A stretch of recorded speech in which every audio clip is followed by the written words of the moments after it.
This particular preserve, the Dupree Preserve, we've protected over 300 acres and over 3 miles of frontage along the Kentucky River. This preserve would be one that we would promote educational outreach.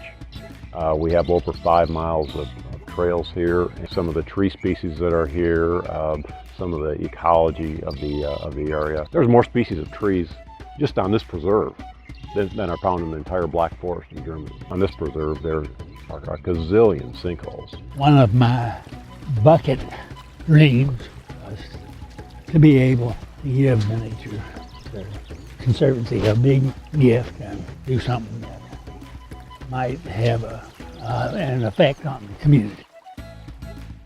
Tom's 83 years old, now has had Parkinson's for 20 years, but still, I mean, what a believer. You're really running an organization that provides this to the world. We can give young people and old people, they all will enjoy this.